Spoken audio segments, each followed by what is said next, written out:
Hello friends, hi. எல்லோரும் எப்படி இருக்கீங்க? கண்டிப்பாக நல்லா இருப்பீங்கன்னு நம்புகிறேன்.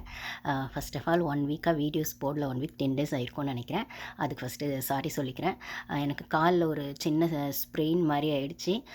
ஸோ ட்ராவல் பண்ணும்போது லாஸ்ட் வீக் ட்ராவலில் இருந்தோம். அப்போ வந்து பார்த்திங்கன்னா காலில் கொஞ்சம் எசக்கா ஒரு ஸ்ப்ரெயின் மாதிரி ஆயிடுச்சு. ஸோ அதனால் பெட் ரெஸ்ட்லேயும் பெயின் கில்லர்லேயுமே தான் அந்த ட்ராவல் போச்சுன்னு தான் சொல்லணும். ஸோ அதனால் வீடியோஸும் போட முடியல. ரைட் லெக் அப்படிங்கிறதுனால உட்காந்து எழுந்துக்கவே கஷ்டமாக இருந்தது. ஸோ இந்த படிக்கட்டில் நடக்கும்போது இந்த 2வது படிக்கட்டு ஸ்லிப் பண்ணி 3வது படிக்கட்டில் கால் வச்சா எப்படி எசக்கு பொசுக்கோ ஆகுமோ அந்த மாதிரி ஆயிடுச்சு ட்ராவலில் நடக்கும்போது. ஸோ அது கடவுள் புண்ணியத்தில் வந்து ஃப்ராக்சர் எதுவும் ஆகலை. அது மாதிரி அந்த ஸ்ப்ரெயின் வந்து ஒரு ஃபஸ்ட் கிரேட் ஸ்ப்ரெயின்னு சொல்கிற அளவுக்கு அது கால் வைக்கும் போதே ஆச்சுன்னா ஒரு மாதிரி கழுக்குன்னு சவுண்டு கேட்டு தான் சவுண்ட் கேட்டோடனே பயந்துட்டேன் நான். ஃப்ராக்சர் இருக்குமோன்னு கடவுள் புண்ணியத்தில் ஃப்ராக்சர் இல்லை. ஆனால் ஸ்ப்ரெயினே கொஞ்சம் ஹெவியாக இருந்ததுனால அந்த பேண்டேஜ் மாதிரி போட்டு தான் நடக்க முடியறதா இருந்தது. ஸோ நடக்க முடியல. பட் ஆனால் அந்த அந்த ஹீல் ஆகிறதுக்காக அந்த இது பேண்டேஜ் மாதிரி போட்டு அப்புறம் நைட்டில் தூங்கும்போது கூட கால் வந்து ஹைட்டாக தூக்கி வச்சுட்டு அந்த வந்து பிளட் சர்க்குலேஷன் ப்ராப்பராக இருக்கணும்னு அந்த இன்ஃப்ளமேஷன்லாம் கொஞ்சம் இருந்தது. இப்போ தான் கொஞ்சம் பரவாயில்ல. இப்போயுமே அந்த பிளாஸ்டர்லாம் போட்டு தான் இருக்கேன். பட் ஆனால் உட்காந்துட்டே ஒரு அடி கூட அசைக்க முடியாமல் இருந்ததுக்கு இப்போ கொஞ்சம் பரவாயில்ல. கொஞ்சம் வந்து தாங்கி தாங்கி நடக்கிற மாதிரி தான் ஆச்சு. ஸோ ட்ராவல்லையும் நடக்கிறது வந்து அவாய்ட் பண்ண முடியாது அப்படிங்கிறதுனால எப்படியோ உருட்டி பரட்டி வீட்டுக்கு வந்து சேர்ந்துட்டோம். ஸோ வந்து இப்போ கொஞ்சம் பரவாயில்ல. ஸோ இப்போ தான் வீடியோஸ் போடுற மாதிரி சரி யோசித்தேன். நிறைய நாட்டில் நடந்திருக்கு போல இருக்குது. ஸோ அதனால் வந்துட்டு இப்போ தான் வீடியோஸ் போடலாம்னா அதனால் இதுதான் 1 வீக்காக வீடியோஸ் போடாததுக்கு ஒரு காரணம். ஸோ வந்து பார்த்திங்கன்னா ட்ராவலில் கூட வந்துட்டு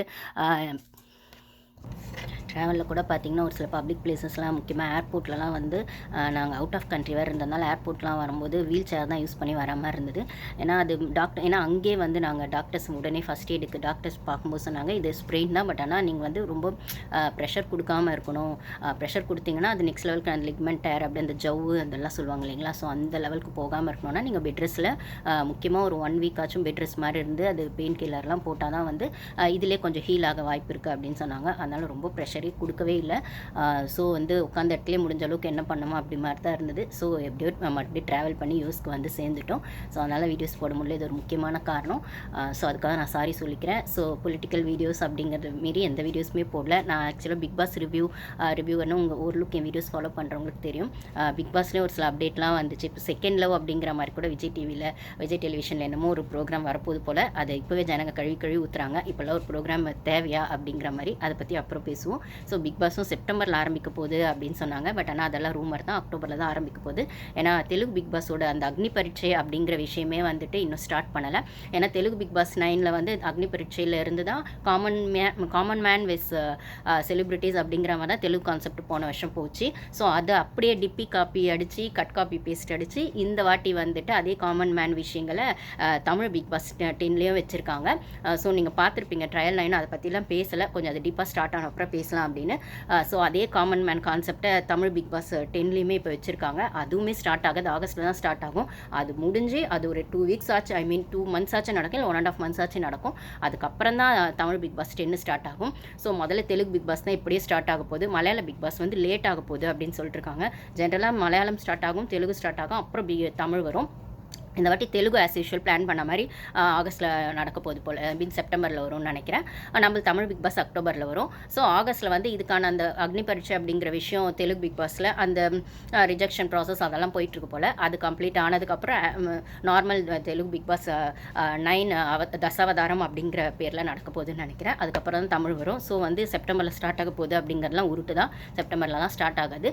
so as a Bigg Boss ரிவ்யூவராக நான் பிக் பாஸ் அப்டேட்டே இதில் சொல்லிட்டேன்னு நினைக்கிறேன். ஸோ அது கொஞ்சம் இன்னும் கொஞ்சம் டீப்பாக ஸ்டார்ட் ஆனப்போ நம்ம அதை பற்றி பேசுவோம். செகண்ட் லவ் அப்படிங்கிறத பற்றி நான் இதெல்லாம் பார்த்தேன் ட்ரையல்லாம். பெருசாக எனக்கு அது பேசுறதுக்கு எதுவும் இல்லைன்னு நினைக்கிறேன். அது ஆல்ரெடி இங்கிலீஷில் நடந்துட்டு இருக்க ஒரு விஷயந்தான்.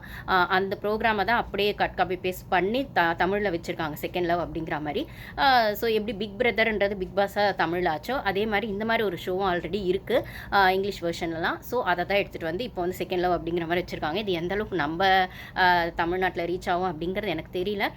பட் ஆனால் ஜனங்க ஜனங்களுக்கு பெருசாக இன்ட்ரெஸ்ட் இல்லைன்னு சொன்னாலுமே அந்த கமெண்ட்ஸ்லாம் பார்க்கும்போது, ஆனால் இந்த மாதிரி கான்ட்ரவர்சியான ப்ரோக்ராம் ஏதோ ஒரு இடத்துல கான்ஃப்ளிக்ட் ஆகி அந்த கான்ட்ரவர்சியை அவங்களுக்கான ஒரு ப்ரோக்ராம்க்கான ஒரு என்னமோ இருக்குன்ற க்யூரியாசிட்டியை உருவாக்கும் அப்படின்றது மாதிரி கான்ட்ரவர்சி மேக்ஸ் க்யூரியாசிட்டின்னு சொல்லுவாங்க இல்லைங்களா, அந்த மாதிரி அந்த க்யூரியாசிட்டிக்குள்ளே என்னதான் திட்டினாலும் திட்டுறதுக்கு அதில் என்ன இருக்குது அப்படிங்கிற மாதிரி, ஏன் இவ்வளோ திட்டுறாங்கன்ற மாதிரி போய் பார்ப்பாங்க அப்படிங்கிறதுல எந்த டவுட்டும் இல்லை. ஏதோ ஒரு வகையில் என்னமோ ஒன்று விஜய் டிவி பண்ணிகிட்டே தான் இருப்பாங்க. ஏன்னா அவங்களும் ஒரு சேனல் நடத்துகிறாங்கன்னு ப்ரூஃப் பண்ணிட்டே இருக்கணும்னா அது வந்து விஜய் டிவி வந்து எப்பயுமே அதை பண்ணுறதுக்கு அவங்க யோசிக்கிறதே இல்லைன்னும் போது குக் வித் கோமாளியில் ஆரம்பித்து அதுக்கப்புறம் வந்து பிக் பாஸில் ஆரம்பித்து இப்போ அது செகண்ட் லெவலில் வந்திருக்கு. குக் வித் கோமாளியில் கூட புதுசாக எதையும் வச்சுருக்காங்க போல இருக்குது, அட்டென்ஷன் சீக் பண்ணுற மாதிரி. ஸோ அதை பற்றிலாம் நம்ம அப்புறம் நெக்ஸ்ட் வீடியோவில் பேசுவோம். சரிப்பா, நம்ம தமிழ்நாட்டில் என்ன நடக்குது, தளபதி என்ன பண்ணுறாரு அப்படின்னு பார்த்தா அவர் டெய்லி ஒன்று பண்ணிட்டு தான் இருக்கார். எல்லாத்துலேயுமே ஏதோ ஒரு கண்டென்ட் இருக்க தான் செய்யுது. அப்படிங்கிற வகையில் இப்போ வந்து அரசியல் ஒரு சாக்கடை, அரசியல்லாம் ஜனங்க சாதாரண ஜனங்கள்லாம் அரசியல் பேச முடியாது, இல்லை அரசியல் பேசி நம்மளுக்கு என்னப்பா ஆக போகுது, நம்மளோட வாழ்வாதாரத்துக்கு அரசியலுக்கும் நம்மளுக்கும் என்ன சம்மந்தம், நம்ம லைஃப்பை நம்ம பார்த்துட்டு போகலாம் அப்படின்ற மாதிரி தான் எல்லா பொது ஜனங்களுமே, இல்லை 99% யங்ஸ்டர்ஸோ எல்லாருமே வந்து ஒரு லுக் வந்து அந்த அரசியல் அவாய்ட் பண்ணுற இடத்துல தான் நம்மளுக்கு மாதம் மாதம் சம்பளம் கொடுப்பது நம்ம செய்கிற வேலையும் நம்ம ரெகுலர் ருட்டீன் லைஃப்க்கு நம்மளோட லைஃப் ஸ்டைல் வந்து உதவ போகுதுன்னா, அரசியல் அப்படிங்கிறது ஓட்டு போடுறதோடு முடிஞ்சிடுச்சு. யார் சட்டசபையில் இருந்தால் நம்மளுக்கு சோறு போட போகிறா, நம்மளுக்கான சாப்பாடை நம்ம தானே சம்பாதிச்சிக்கணும் அப்படிங்கிற இடத்துல யோசிச்சுட்டு இருந்த ஜனங்க இப்போ அரசியல் ஆர்வத்தோடு பார்க்க ஆரம்பித்தது டிவிகே ஆட்சிக்கு வந்ததுக்கப்புறம் தான்.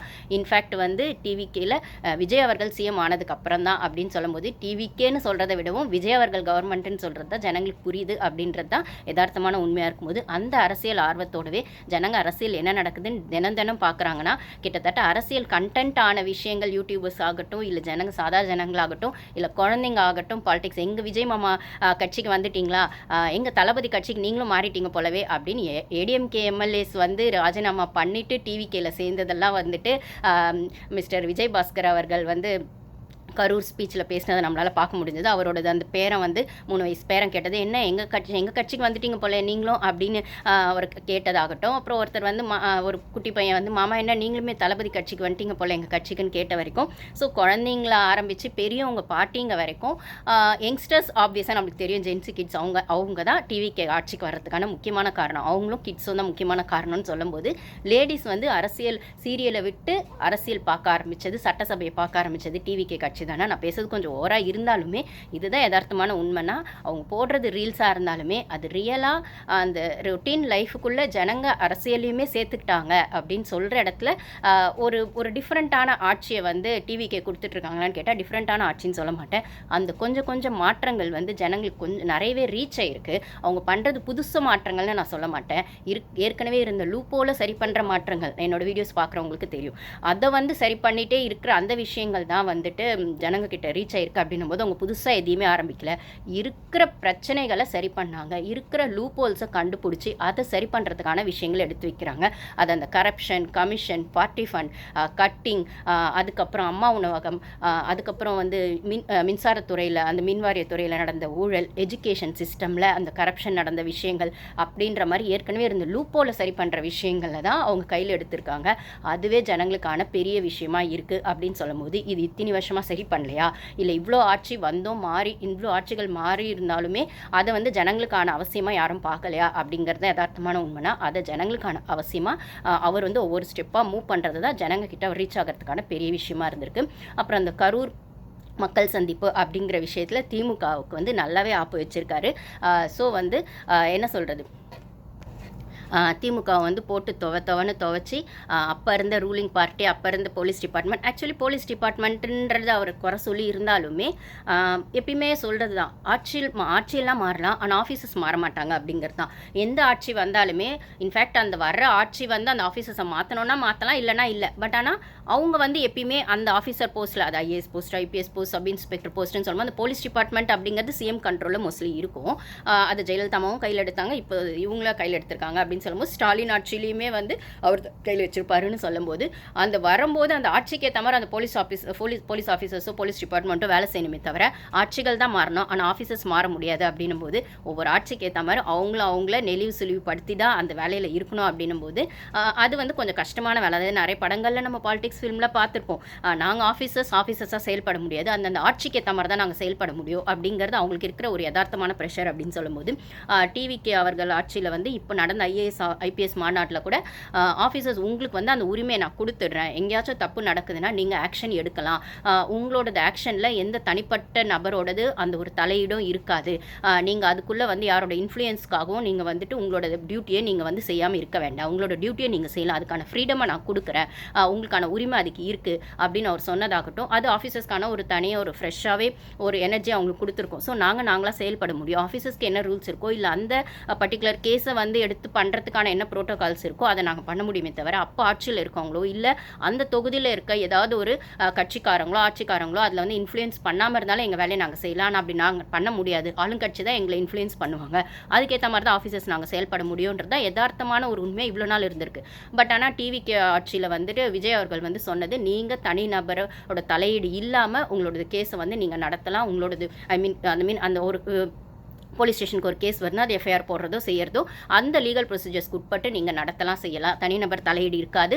கட்சியோட விஷயங்களோ ஆட்சியில் விஷயங்களோ இல்லை அந்த தொகுதியில் இருக்கக்கூடிய எம்எல்ஏ மினிஸ்டர்ஸோட தலையீடு இல்லாமல் நீங்கள் வந்து உங்களோட டியூட்டியை நீங்கள் செய்யலாம்னு அவர் சொன்ன விஷயங்கள்லாம் வந்து ஜனங்க கிட்ட ஒரு பெரிய ஒரு புத்துணர்ச்சி ஏற்படுத்தியிருக்குன்னு தான் சொல்லலாம். அது அந்த ஐபிஎஸ் ஐஏஎஸ் மாநாட்டில் அது நடந்த விஷயங்களாகட்டும்.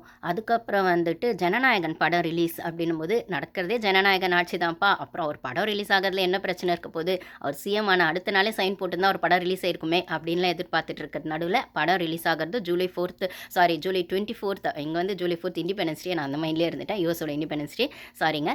ஜூலை 24th வந்துட்டு படம் ஜனநாயகன் படம் ரிலீஸ் ஆக போகுது. 99% கன்ஃபார்ம். இருந்தாலும் அந்த லாஸ்ட் 1 minute இவங்க இருக்கிற ஆப்போசிட் கட்சிகளாக இருக்கக்கூடிய பல கட்சிகள் என்னென்ன பண்ணுவாங்களோ அப்படின்னு தெரியாது. ஏன்னா அவங்களோடது அந்த விஷயங்கள் தலையீடுனால தான் வந்து ஜனவரி 9th நினைக்கிறேன், Jan 9th ரிலீஸ் ஆக வேண்டிய படம் 7 மாதம் கழித்து அந்த 7 மாதத்துக்குள்ளே எவ்வளோ சேஞ்சு தமிழ்நாட்டில் நடந்திருக்கு. தமிழ்நாடு தலைகீழ மாறி இருக்குது. 2 திராவிட கட்சிகள் பின்னோக்கி போயிருக்கு.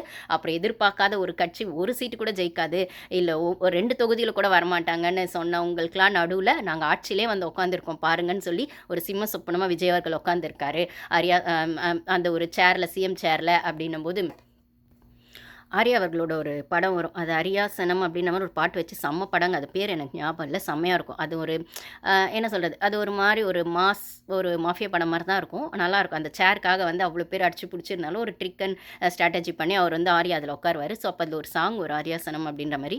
ஸோ அந்த மாதிரி விஜய் அவர்கள் வந்து இந்த மாதிரி ஒரு சிம்ம சொப்பனமாக வந்து அரியாசனத்தில் உட்காந்தது, சிஎம் போஸ்டிங்கில் உட்காந்தது மட்டும் இல்லாமல் அந்த சேரில் அவர் உட்கார போகும்போது அவருக்கு இருந்த அந்த வைப் எல்லாம் யோசிச்சு பார்க்கும்போது தமிழ்நாடே தலைக்கீழ மாறி இருக்குது. தமிழ்நாட்டில் நடக்கிறது டிவிகே ஆட்சின்னு சொல்லலாம். அந்த டிவிகே ஆட்சிக்கு வந்தது கட்சியாகவே அவங்கள நிறைய பேர் ஒத்துக்கல, நிறைய கட்சிகள் ஒத்துக்கலன்னும் போது அவங்க ஆட்சியில் உட்காந்துருக்காங்க. இப்போ ரூலிங் பார்ட்டியாக டிவிகே இருக்காங்க, ஒரு ஹிஸ்ட்ரி வந்து கிரியேட் பண்ணி அவங்க ஆட்சியில் உட்காந்துருக்காங்க. அப்படின்ற போது தமிழ்நாட்டில் அவ்வளோ பெரிய சேஞ்ச் நடந்திருக்கும் போது ஸோ அந்த ஒரு படத்தை ரிலீஸ் பண்ணுறதுல உங்களுக்கு என்னப்பா பிரச்சனை? சென்சார் போர்டு வந்து அது வந்து ஃபஸ்ட்டு வந்து U/A அந்த ஒரு சர்டிஃபிகேட் கொடுத்துருந்தாங்க. அதுக்கப்புறம் இப்போ வந்து A சர்டிஃபிகேட் கொடுத்துருக்காங்களா ஜனநாயகன் படத்துக்கு. ஸோ அந்த படம் ரிலீஸ் ஆகிறதுல அவ்வளோ பிரச்சனை இருந்தாலும் இப்போ ரிலீஸ் ஆனாலும் அது A சர்டிஃபிகேட் படமாக தான் ரிலீஸ் ஆக போகுதுன்னும் போது ஃபேமிலி ஆடியன்ஸ் போய் பார்க்க முடியாதா, அண்டர் 18 இருக்கவங்க போய் பார்க்க முடியாதா, கிட்ஸ் போய் பார்க்க முடியாதா அப்படின்ற ஒரு கொஸ்டின்லாம் நடுவில் ஜூலை 24th படம் ரிலீஸ் ஆக போகுது. என்னதான் இவங்க வந்து இந்த ரூல்ஸ் எல்லாம் போட்டிருந்தாலும் A சர்டிஃபிகேட் ஃபில்ம் அப்படின்னு சொன்னாலுமே ஆல்ரெடி அது வந்து நெட்லேயுமே ரிலீஸ் ஆகிடுச்சு இல்லீகலாக அந்த படம் அப்படின்னு சொல்லும்போது இது எல்லாமே போன ஆளுங்கட்சியோடது விஷயங்கள் தான். இந்த படம் வந்து ஒரு கண்டிப்பாக அது ஒரு பாலிடிக்ஸ் பேசுகிற படம்ன்றது நம்ம எல்லாருக்குமே தெரியும். ஸோ அந்த பாலிடிக்ஸ் பேசுகிற படம் வரும்போது அது ஒரு 4 டைலாக் ஆளுங்கட்சி அப்போ ஆளுங்கட்சியே இருக்கக்கூடிய டிஎம்கேவை எதிர்த்ததாக தான் இருக்க முடியும் அந்த படத்தில் வர டைலாக் எல்லாம்னு சொல்லும்போது இவர் கட்சிக்கான பிரச்சாரமாக தான் அது இருக்கப்படும் இருந்திருக்கும். கண்டிப்பாக அப்படி அந்த நோக்கில் தான் அந்த படம் எடுத்திருப்பாங்க அப்படின்னு சொல்லும்போது, ஏன்னா கட்சி ஆரம்பித்து ஒரு 2 வருஷம் ஆயிடுச்சு விஜய் சார் அப்படின்னு சொல்லும்போது, ஸோ இந்த படம் ரிலீஸ் ஆச்சுன்னா எலெக்ஷன் டைமில் இது வந்து அப்போ ஆளுங்கட்சியாக இருந்த டிஎம்கேக்கு பெரிய ஒரு என்ன சொல்கிறது பின்னடைவாக இருக்கும். டிவிகேக்கு ஒரு பிரைட்டாக ஒரு எலெக்ஷனுக்கான ஒரு ஸ்ட்ராங்கான ஒரு ப்ரொமோஷனாக இருக்கும் அப்படிங்கிறதுனாலே ஆளுங்கட்சி அதை வந்து பண்ணியிருக்கலாம். ஸோ ஏன்னா அப்போ வந்து ரெட் ஜெயின் பிக்சர்ஸும் நிறைய மீடியாக்கள் அவங்க சைடில் தான் இருந்தாங்கன்னும் போது அவங்களால அதை கண்ட்ரோல் பண்ணியிருக்க முடியும். அதுக்கான ப்ரூஃப் இருக்குது இல்லை அப்படிங்கிறத மாரி அப்பட்டமான உண்மை அதுதான். அது ஒரு பொலிட்டிக்கல் ஃபில்ம், அது வெளியே வந்துச்சுன்னா டிவிகேக்கு ஒரு பெரிய ப்ரொமோஷனாக இருக்கும், டிஎம்கேக்கு ஒரு பெரிய பின்னடைவாக இருக்கும், அது எலெக்ஷனுக்கான அந்த ரிசல்ட்டை பாதிக்கும் அப்படிங்கிறது தான் அவங்களுக்கான விஷயமா இருந்தது டிஎம்கேக்கு. ஸோ அதெல்லாம் மீறி நீங்கள் என்ன தான் படத்தை வந்து ரிலீஸ் பண்ணல அப்படின்னாலும் டிவிக்கு ஆட்சிக்கு வரதை யாராலும் தடுக்க முடியாது, சிஎம் விஜய் ஆகிறதை யாராலும் தடுக்க முடியாது அப்படிங்கிறது தான் காலத்தோட கட்டாயமாக இருந்திருக்கு அப்படின்னு சொல்லும்போது, இப்போ அவர் வந்து சிஎம் ஆயிட்டாலுமே அதுக்கு அடுத்த நாளே அவர் படத்தை ரிலீஸ் பண்ணியிருக்கலாம், இல்லை அவர் ஆட்சிக்கு வந்து 50 நாள் ஆக போகுது, கிட்டத்தட்ட 2 months ஆக போகுது அப்படின்னு சொல்கிற இடத்துல ரிலீஸ் பண்ணிடலான்னும் போது அந்த படம் அப்படி இப்படி முட்டி மோதி வந்து இப்போ தான் வரப்போகுது. ஸோ அதில் ஏ சர்டிஃபிகேட்டோட தான் வரப்போகுது. கிட்ஸ்க்காலாம் என்ஜாய் பண்ண முடியாதுன்னா அது பார்க்குறவங்க ஏன்னா ஒரு சிங்கிள் தேட்டராக இருக்கக்கூடிய ஒரே காம்ப்ளெக்ஸில் போனீங்கன்னா நீங்கள் வந்து 3, 4 தேட்டர்ஸ்லாம் சேர்ந்துருக்கும் அப்போ ஓகே. பட் ஆனால் ஒரு சிங்கிள் தேட்டராக இருக்கக்கூடிய விஷயங்களெல்லாம் வந்து அதை அவாய்ட் பண்ண முடியாது. ஜனங்க வரதான் செய்யும். சரி உடுப்பா உள்ள அப்படின்லாம் விட்டுறதுக்கான ஏன்னா கூலி படத்துக்கு தான் இந்த மாதிரி ஒரு விஷயங்கள் வந்துச்சு. ஆனாலுமே போய் பார்க்குற ஜனங்க பார்க்க தான் செஞ்சாங்கன்னும் போது அவ்வளோ ஏன்னா இப்போ ஆளுங்கட்சியாக இருக்கக்கூடியவங்க டிவிக்கே அப்படின்னு சொல்லும்போது அவங்க அந்த படத்துக்கு இன்ஃப்ளூயன்ஸ் எடுக்கலான்னும் போது ஜனங்க அந்த படத்தை கொண்டாடுறதுக்கு ரெடியாக இருக்காங்கன்றது எந்த டவுட்டும் இல்லை. மேபி அது ஜனவரி பிளான் பண்ணப்பவே அது வந்திருந்தா இன்னுமே கொஞ்சம் அந்த வசூல் அதிகமாக வந்திருக்கும். இப்போயும் ஒன்றும் அதில் குறைய போகிறதில்ல. பட் ஆனால் இது ஏ சர்டிஃபிகேட்டோட வருது அப்படின்னும் போது இவங்க ஏ சர்டிஃபிகேட் வச்சுட்டுமே வந்து நிறைய வந்து ஃபேமிலியோட உள்ள விட்டுருக்காங்க, குழந்தைங்கள உள்ள விட்டுருக்காங்க, அண்டர் 18 உள்ள விட்டுருக்காங்க, பசங்களை உள்ள விட்டுருக்காங்கன்னு சொல்லும்போது அதெல்லாம் கான்ட்ரவர்சி ஆகும். நிறைய மீம்ஸ் கிரியேட் பண்ணுவாங்க, ட்ரால்ஸ் வரும். பட் ஆனால் அதெல்லாம் பார்த்த முடியுமா? அந்த படம் எடுத்த டேரக்டருக்கோ ப்ரொடியூசருக்கோ ஏதோ ஒரு வகையில் வந்து விஜய் சார் நல்லது செஞ்சு தானே ஆகணும் அப்படிங்கிற இடத்துலையோ இல்லை ஜனநாயகன் படத்தை கொண்டாடுறதுக்கு ஒரு கூட்டம் ரெடியாக இருக்குன்னா அவங்களுக்கான ஏமாற்றத்தை கொடுக்கக்கூடாது அப்படிங்கிறதுக்காகவோ ஜூலை 24 வந்து அந்த படம் வர்றது கண்டிப்பாக 99% கன்ஃபார்ம் ஆயிடுச்சு. அதை லாஸ்ட் மினிட் வந்து லாஸ்ட் மினிட்ல அந்த 1 மினிட் அந்த 1% வந்து எதிர்பாருங்கள் அப்படிங்கிற மாதிரி பிக் பாஸில் சொல்கிற மாதிரி தான். என்ன வேணால் மற்ற கட்சிகளோ மற்றவங்களோ என்ன வேணால் பண்ணலாம். பட் ஆனால் ஆளும் கட்சியை டிவிக்கு இருக்கிறதுனால மோஸ்ட் ப்ராபப்ளி வந்து அந்த படம் ரிலீஸ் ஆகிறதுல எந்த டவுட்டும் இல்லை.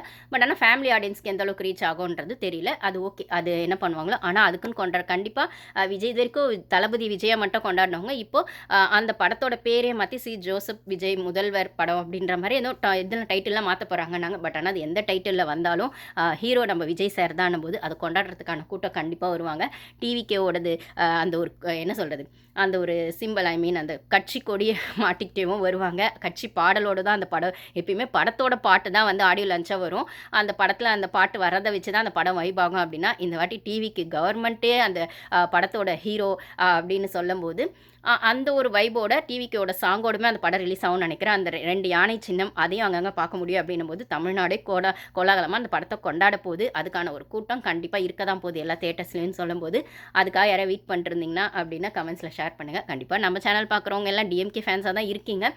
இருந்தாலும் உங்கள் வீட்லேயும் வந்து விஜய் சாரோட படத்தை பார்ப்போம்ப்பா, அவரோட அரசியல் தான் பிடிக்காது அப்படிங்கிறவங்க யாராவது இருந்தீங்கன்னா கமெண்ட்ஸில் ஷேர் பண்ணுங்கள். அந்த படத்துக்காக வெயிட் பண்ணிங்கன்னா. இன்னொன்று நான் வந்து ஆல்ரெடி என்னோடய வீடியோஸ் பார்க்குறவங்களுக்கு சொல்லியிருக்கேன், நான் விஜய் சாரோட படம் மோஸ்ட்லி பார்க்க மாட்டேன். அது பீஸ்ட்டில் ஆரம்பித்து சிங்கப்பெண்ணை படம் கூட வந்து நான் வந்து அந்த பாட்டுக்காக தான் வந்து பார்த்தேன். அப்படின்றத விட அந்த பாட்டு பிடிக்கும் அவ்வளோதான் அப்படின்னு சொல்லும்போது நான் அஜித் சார் படம் கூட பார்ப்பேன், சூர்யா சார் படம் கூட பார்ப்பேன். விஜய் சாரோட படங்கள் மோஸ்ட்லி நான் அவாய்ட் பண்ணுவேன். ஏன்னா அது எல்லாமே ஆக்ஷன் மோடில் மட்டும்தான் இருக்கும். பழைய படங்கள் ரொம்ப நல்லா பிடிக்கும். ஆனால் ரீசன்ட் டேஸில் ஒரு வயலன்ஸில் வந்த படங்கள் கோட் ஆகட்டும், பீஸ்ட் ஆகட்டும், நிறைய படங்கள் நான் பார்க்குறேன். ஏன்னா வயலன்ஸ் நிறைய இருக்குது. ப்ளஸ் மெசேஜ் எதுவுமே இல்லை. எல்லாமே ஒரு மாஸ் ஃபில்ம் காட்டணும், ஒரு மாஸ் ஹீரோட காட்டணுன்ற ப்ரொஜெக்ஷன்லேயே இருக்கும்போது பெருசாக அதில் மெசேஜ் இருக்காதுன்றதுனால இந்த வயலன்ஸ்னாலையும் நான் பார்க்க மாட்டேன். பட் ஆனால் விஜய் சாரோட அரசியல் அப்படின்னு சொல்லும்போது அவரோட அந்த புது விதமான பார்வை இல்லை மக்களுக்கு ஏதோ செய்யணுன்ற அவரோட அந்த ஒரு எனர்ஜிட்டிக்கான அந்த யூத்தான அந்த ஒரு தாட் ப்ராசஸ் அதெல்லாம் தான் வந்து எனக்கு விஜய் சாருக்கான அந்த ஒரு அரசியல் பற்றி பேசணும் அப்படிங்கிறது மாற்றம் அப்படிங்கிறது அவரது ஆட்சி வந்து மாற்றமா ஏமாற்றமா அப்படிங்கிறத பற்றி ஒரு டிபேட்டு கூட நடந்திருக்கு. மக்கள் முரசு அப்படின்னு நினைக்கிறேன், மாலை முரசு அப்படின்னு நினைக்கிறேன். அந்த சேனலில் மக்கள் அரங்கம் அப்படிங்கிற பேரில் டிவிக்கு மாற்றமா ஏமாற்றமா அப்படின்ற மாதிரி டிபேட் கூட போயிருக்கு. நம்ம பட்டிமன்றம்லாம் பார்த்துருப்போம், ஏதோ ஒரு ஜென்ரல் டாப்பிக்கில் பார்த்துருப்போம். பட் ஆனால் கவர்மெண்ட்டோட டாப்பிக்கே டிவிகே வெஸ் டிஎம்கே அப்படிங்கிற மாதிரி மக்கள் அரங்கம்லாம் வச்சு நடத்துகிற அளவுக்கு கான்ட்ரவர்சி ஆனாலே வந்துட்டு ஏதோ ஒரு க்யூரியாசிட்டிக்குள்ளே அது ஹிட் ஆயிரும் அப்படின்னு சொல்லும்போது டிவிகே கான்ட்ரவர்சியோடு உள்ளே வந்துச்சு. அந்த கான்ட்ரவர்சியோடவே ஆட்சி அமைச்சாங்க. இப்போ அந்த கான்ட்ரவர்சியோடவே அவங்களோட அந்த பார்ட்டியை வந்து அவங்க நெக்ஸ்ட் லெவலுக்கு கொண்டு போயிட்டுருக்காங்க. ரீல்ஸோ ரியலும், ஆனால் ரியலில் அவங்க தான் ஆட்சியில் இருக்காங்கன்றத யதார்த்தமான உண்மை. இதை ஒத்துக்கிட்டே ஆகணும் அப்படின்னு சொல்லும்போது ஜனநாயகம் படம் ரிலீஸ்க்கு யார் வெயிட் பண்ணுறீங்கன்றதை கமெண்ட்ஸில் ஷேர் பண்ணுங்கள். ஸோ இது ஒரு பக்கம் இருக்கட்டும்.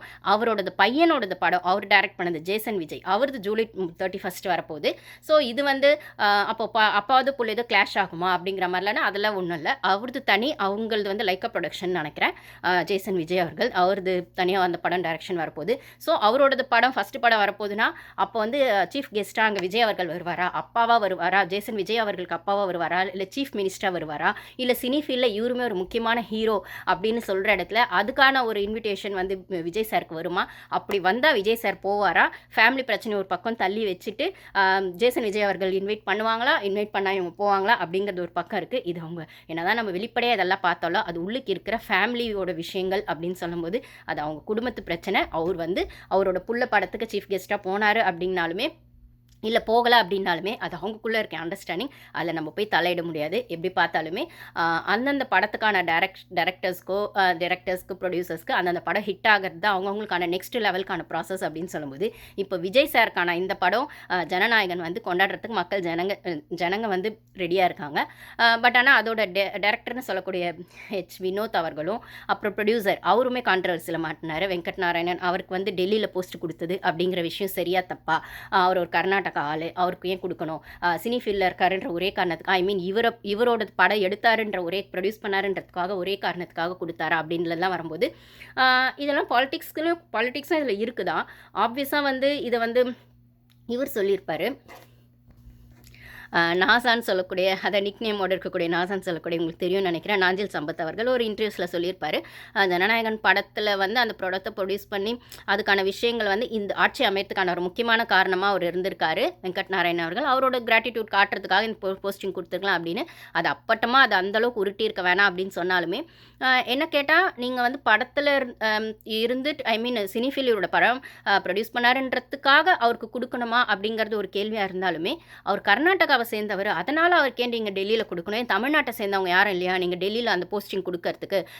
இங்கே வந்து ரெப்ரசன்டேட்டிவாக தமிழோட ரெப்ரசன்டேட்டிவாக அங்கே டெல்லியில் அவர் போகிறாரு அப்படின்றதுக்கான கேள்விக்கான ஒரு விஷயமா நான் இதை பார்க்குறேன். ஸோ நீங்கள் ப்ரொடியூசருன்றதுக்காக அதை கொடுத்துருக்க வேணாம் அப்படின்னு சொன்னாலுமே அது ஓகே, அது கான்ஃப்ளிக்ட்டுக்குள்ளே வைக்க வேண்டிய கொஸ்டின் தான். ஆனால் வந்து கர்நாடகாவை சேர்ந்தவர் ஏன் அதை கொடுக்கலன்னா நம்மளோட ஜெயலலிதா அம்மா அவர்களும் கர்நாடகாவை சேர்ந்தவங்க தான்.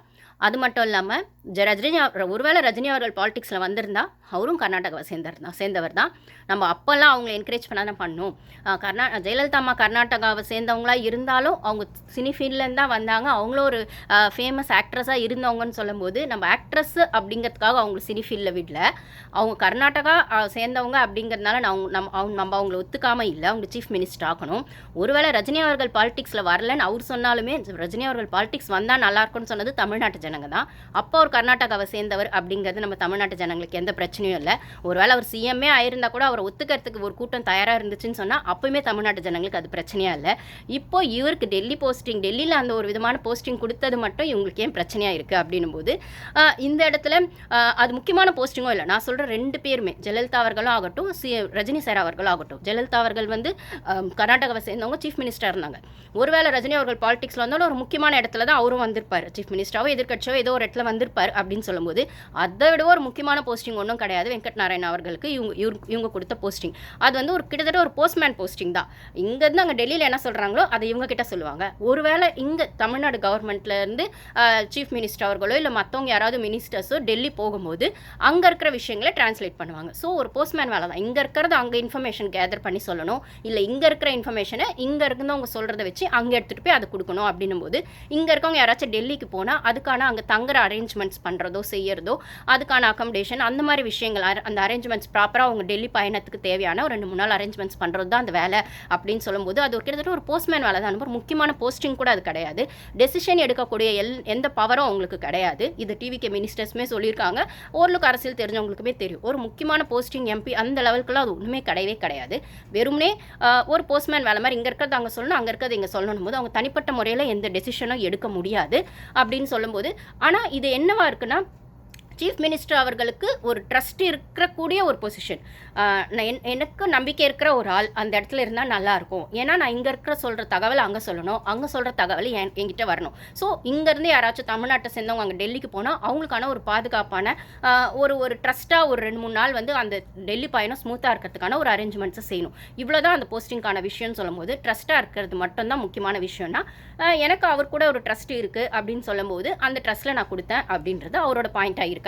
அதே மாதிரி அந்த ஜோசிக்காரர் அவருக்கு அது கொடுத்தப்போ ஏன் அதை நீங்கள் வந்துட்டு திருப்பி வாங்கிட்டீங்க எதிர்கட்சிகளை சொன்னோன்னே போது அப்போ கூட அதை எனக்கு தெரிஞ்சு அதை வாங்கியிருக்க வேண்டாம். அந்த ராதன் பண்டிட் அவர்களுக்குமே ஒரு போஸ்டிங் கொடுத்தப்பமே இந்த ஒரு கான்ட்ரவர்சி வந்தது. அதுக்கப்புறம் அவர் அதை வாபஸ் வாங்கிட்டார். விஜய் அவர்கள் வந்து அதை கன்சிடர் பண்ணி வாபஸ் வாங்கிட்டார். என்ன கேட்டால் அதுவுமே வாபஸ் வாங்கியிருக்க வேண்டாம். ஏன்னா சிஎம் அவர்களுக்கு என்னென்ன போஸ்டிங் போடணுன்றது அவரோட தனிப்பட்ட அந்த ஒரு நம்பிக்கை விஷயத்தில் அவர் ட்ரஸ்ட் நான் சொன்ன அந்த பேஸ் அடிப்படையில் எனக்கு பர்சனலாக இவங்கவுங்கள இந்த போஸ்டிங்கில் போட்டால் எனக்கு ட்ரஸ்ட்டாக இருக்கும்னு தோணுச்சுன்னா அவர் போடலாம் அப்படின்னு சொல்லும்போது நம்ம வந்து ஒரு ஜோசிக்காரன்ற ஒரே விஷயத்துக்காக அவர் போடக்கூடாதுன்னு சொன்னதை விடுவோம். அவர் ஒரு படிப்பு குவாலிஃபிகேஷன் அவருக்கு இருந்திருக்கும்ல. பேசிக்காக ஒரு சார்ட்டர்ட் அக்கௌண்ட்னு சொல்கிறாங்க. அப்போ இவருமே வெங்கட் நாராயண் அவர்களுமே பேசிக்காக ஒரு ஆஃபீஸர்னு சொல்கிறாங்க. ஸோ அவர் ஒரு ரியல் எஸ்டேட் பிஸ்னஸ் அப்படின்னு சொல்லும்போது RRR போன்ற படங்கள்லாம் ப்ரொடக்ட் பண்ணியிருக்காரு அப்படின்னு சொல்கிறச்சேன்.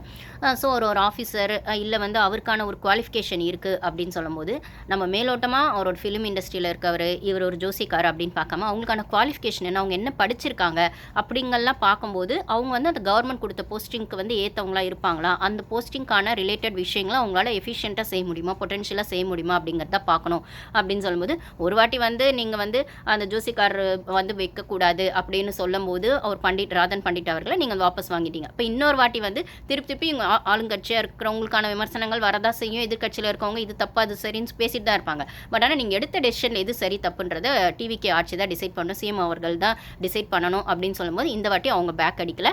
ஸோ அவர் வெங்கட் நாராயண் அவர்கள் தான் ரெப்ரசன்டேட்டிவாக டெல்லிக்கு போக போகிறாரு அப்படின்னு சொல்லும்போது இந்த இடத்துல மேகதாது விஷயங்கள் அந்த அணை விஷயங்கள் வரும்போதுமே வந்து கர்நாடகாவை சேர்ந்த அவர் வந்து தமிழ்நாட்டுக்கு எப்படி சப்போர்ட்டாக பேசுவார்னா இந்த இடத்துல நான் திருப்பி கொஸ்டின் வைக்கிறது அதுதான். ஜெயலலிதா அம்மா அவர்கள் எப்படி வந்து தமிழ்நாட்டுக்கு சப்போர்ட்டாக இருந்திருப்பாங்கன்னு நம்பி ஜனங்க ஓட்டு போட்டாங்களோ அவங்க அதை செஞ்சாங்க.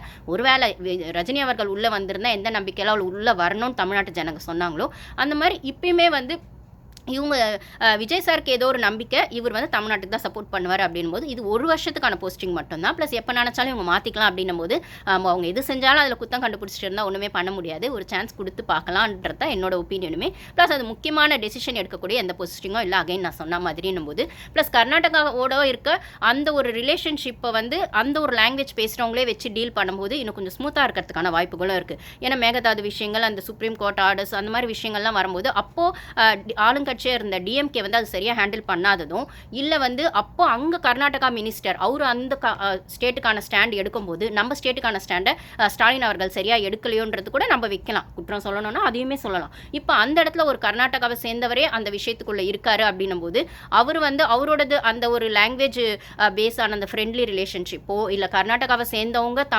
டெல்லிக்கு வரும்போது அவருக்கான அந்த விஷயங்கள் அவர் கைண்டாக ஹேண்டில் பண்ணும்போதுமே அந்த விஷயங்கள் இன்னும் கொஞ்சம் ஸ்மூத் ஆகிறதுக்கான வாய்ப்பும் இருக்கும். ஏன் நெகட்டிவாகவே யோசிக்கணும், இது பாசிட்டிவாக போகிறதுக்கான பொட்டன்ஷியலும் நிறையவே இருக்குன்னு போது நம்ம அந்த ஆங்கிள்லையுமே யோசிக்கலாம். ஒருவேளை அவர் தமிழ்நாட்டுக்கு ரிலேட்டடான விஷயங்கள் எந்த அளவுக்கு ஸ்டாண்ட் எடுக்கிறாரு அப்படிங்கிறத பொறுத்து விஜய் அவர்கள் அதை மாற்றுறதுக்கான டெசிஷன் மேக்கிங் வந்து விஜய் அவர்கள் கையில் தான் இருக்கணும் போது ப்ளஸ் அது 1 இயர்க்கான போஸ்டிங் தான் அப்படின்னும் போது இவங்க எப்போ வேணால் மாற்றலாம் அப்படின்னும் போது ஒரு சான்ஸ் கொடுத்துருக்கலாம். ஸோ நம்ம வெயிட் பண்ணி அதை பார்க்கலாம். அது ஒரு விஷயமாச்சு. இது ஒரு பக்கம் இருக்கட்டும்.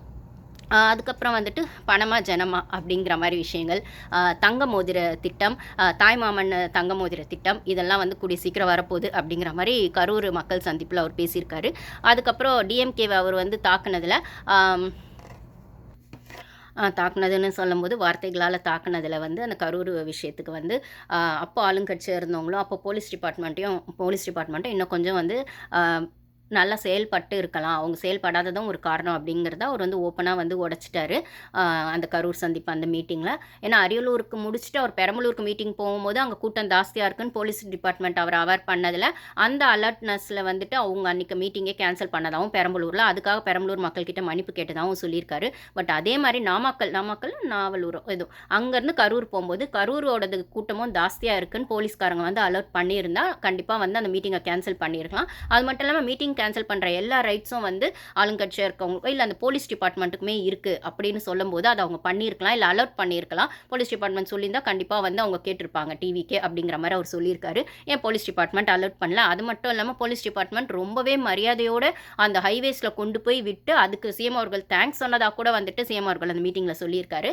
ஸோ எல்லாமே பிளான் பண்ணி செய்யப்பட்டதா அப்படிங்கிற மாதிரி ஒரு கொஸ்டினையும் அவர் ரைஸ் பண்ணியிருக்காரு. அப்போ கரூர் கம்பெனி ஓனர் ஏன் ஓடி ஒளிறாரு, ஓடு ஓடு ஓடு வராம் பாரு வேட்டக்காரன் அப்படிங்கிற பாட்டையும் பாடியிருக்காரு அப்படின்னு சொல்லும்போது ஸோ கரூரில் வந்து அந்த கம்பெனி ஓனர்னு சொல்லக்கூடிய செந்தில் பாலாஜி அவர்கள் எல்லாரையுமே அடி அடின்னு அடிச்சிருக்காரு, தாக்கு தாக்குன்னு தாக்கியிருக்காரு.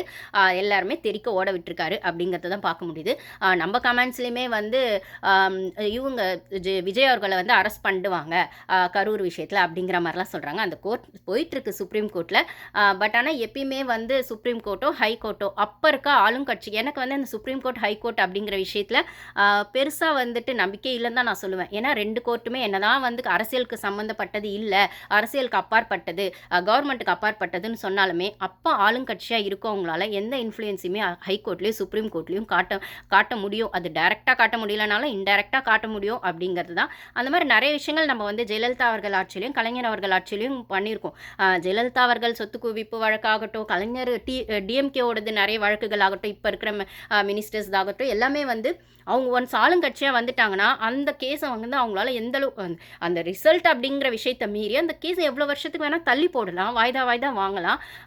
ஜெயலலிதா அவர்கள் சொத்து குவிப்பு வழக்கு ரிசல்ட்லாம் நம்மளுக்கு எப்போ வந்துச்சுன்னு தெரியும்.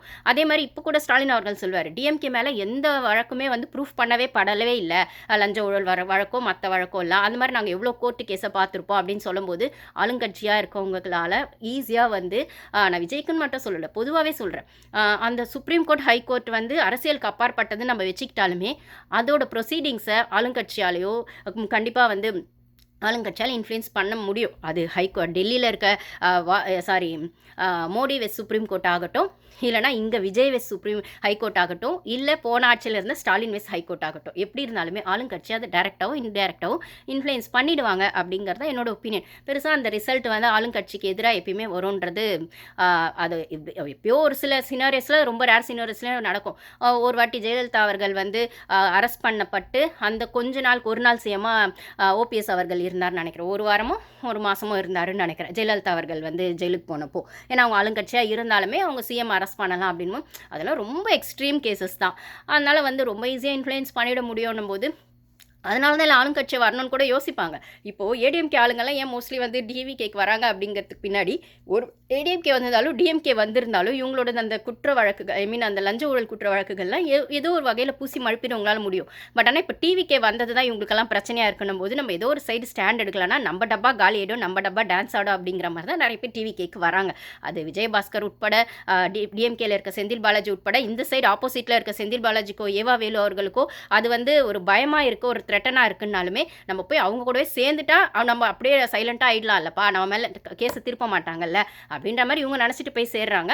விஜய் அவர்களுக்கு தெரிஞ்ச அரசியலில் அவரோட ஸ்மார்ட் மூவ் என்னவா இருக்கும் அப்படிங்கிறது தெரியல. ஆனால் நாங்கள் வந்து லஞ்சம் வாங்க மாட்டோம், வாங்குறவங்களை விட மாட்டோம், இது வரைக்கும் வாங்கினவங்களையும் வந்து சும்மா விட மாட்டோம் அப்படிங்கிற மாதிரி அவர் சொல்லியிருக்கிற அந்த விஷயங்கள்லாம் வந்து கண்டிப்பாக செய்வார் அப்படின்னு பார்க்கும்போது விஜய் அவர்கள் நல்லவராக இருக்கலாம், அவர் வந்து லஞ்சம் ஒன்று வாங்காதவங்களாக இருக்கலாம். பட் ஆனால் அவங்களோட கவர்மெண்ட்லேயுமே எல்லாருமே அப்படியே இருப்பாங்களா அப்படின்றத இனிமேல் நம்ம போக போக தான் பார்க்கணும். ஆனால் இப்போ வந்து கண்டிப்பாக கரப்ஷன் அப்படிங்கிற விஷயம் அங்கங்கே கண்ட்ரோலாக இருக்குன்றதை கண்டிப்பாக நம்ம ஒத்துக்கிட்டே ஆகணும். கவர்மெண்ட் ஆஃபீஸர்ஸ்லாம் வந்து வாங்குறதுக்கு ஒரு பெரியவர் வந்து ஒரு கவர்மெண்ட் ஆஃபீஸர் இன்ஸ்டாவில் நான் பார்த்தேன் தான், எங்களை வந்து ஒரு ஜனங்களாக மதித்து அவங்க வந்து எங்ககிட்ட காசு வாங்காமல் இருக்கிறது கூட பெரிய விஷயம், அது ஒரு பெரிய விஷயம், அதை விட பெரிய விஷயம் எங்களை உட்கார வச்சு மரியாதையாக கவனிக்கிறாங்க அப்படின்றத சிஎம் அவர்களும் சொல்லியிருப்பாரு.